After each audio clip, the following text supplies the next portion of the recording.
All right, guys, another update on the timber frame pond, and I thought I should get this going before I get too crazy with planting so you can actually see what's going on here. So this is kind of what I was talking about. Each of these three areas has a combination of two towers, I'm calling them fish towers, that are made with 8 cinder blocks. And the cinder blocks, let's say, go this way, this way, this way, and that way, all the way up, so they keep changing. And that gives different little caverns for the fish to swim in the holes.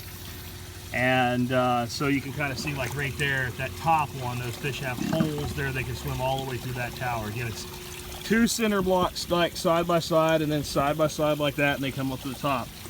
Then, what you're looking at here, I'll go over here where I haven't have anything stacked on it yet. Just did a major minnow stocking. You see we got minnows galore, a couple hundred of them. I netted out of the big pond. What's bridging the gap here is basically, it looks like wood, but this is a porcelain tile. This design will look like wood to basically create a laminate wood floor look, but using porcelain. So you see you got that big gap there of about 30 inches. That's another sheltered place for the fish. And then that gives me a planting bench for emergent vegetation. Get that back where it belongs. So you can see I got those are water chestnuts over there, and I just yanked a couple clumps out of a ebb and flow bed that doesn't really get a lot of nutrients, so they weren't looking real happy. I'm sure they'll probably take off now. Got some bloody docks over there, miniature cattail, and some blue Hawaiian taro, and I got a whole bunch more stuff coming in. And then what you're looking at here is with the promised floating island. So basically it's just some 2-inch pipe, aluminum fence wire that we know won't rust, and it's tied off to the pipes, and that keeps it suspended there in the center. And we've got a mixture of azolla and salvinia and some water hyacinth in there, and we'll see which one of the plants actually wants to take off and like this ecosystem. And I do get a little more flow inside of there than I would like.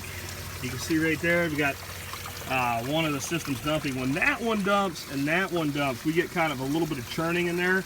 But it's not enough to really damage those small plants. So that should do well and give us a nice additional cover feature. So you can see now we've got a tremendous amount of edge. That's what this is really all about. Is so when you look inside those cinder blocks there, that's edge effect. On the outside of that cinder block is edge effect. This kind of area here that's sort of like roped in, that's an edge effect. Underneath here, that's an edge effect. Underneath that shelf there, right by the pump, there's an edge effect. And what we're trying to do is create as much edge as we can, because what that does is effectively expand the ecosystem.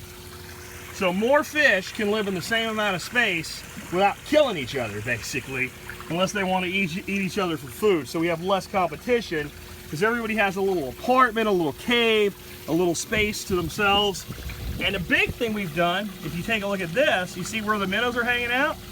Minnows know deep water means dead minnows, because everything eats a minnow that's bigger than a minnow.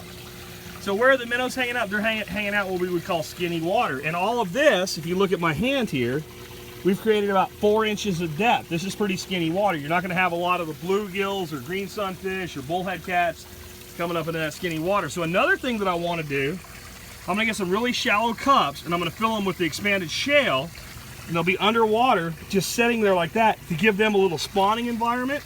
And they'll also spawn up into plants like that as well. But you can see, like, if I tuck a little shallow cup back in there, we give them a whole new place to spawn. Plus they can get up inside these weeds inside this island. Anyway, it's coming along nicely. I still have the shade effect over the sweet potato there, but let's go look at that since the last update.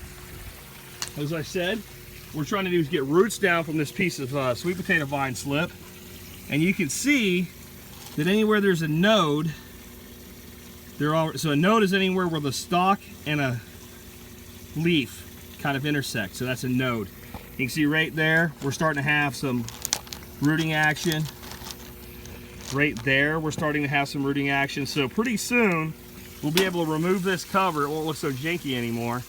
And we'll have that nicely established. And I got a lot more to do here, but I mean, the hard work is now done. Minnows are happy, sunfish are happy. I have to show you feeding the sunnies here in a bit. Sunnies is a northern term. In the south we call them perch. In Florida we call them brim. They're basically any small sunfish species. And we'll show you feeding them soon, but I don't see any of the feed pellets from when I caught the minnows laying on the top, so I'll call it here. Things are looking good, guys. Oh yeah, one more thing. I want to make sure I did this. Somebody asked in the comments on the main post about this, could you see the sifter that I use for lava rock? That's all I use right there. I dump about a half a bag in it, and I take a garden hose and spray all the dust off the lava rock so we don't turn the water red. And you see it's about 1/4 inch hardware cloth there, and it's just some 2x4s nailed in a square, and then a little bit of 1x to reinforce the attachment of the hardware cloth to the 2x4. And I think actually David made that one. I got a couple more of these laying around. That's just what we use, and it works really well. Anyway, this is one of the coolest projects I've done. It was more work than I expected, but it's a better result than I expected. So I call that a win, and we'll catch up with you later.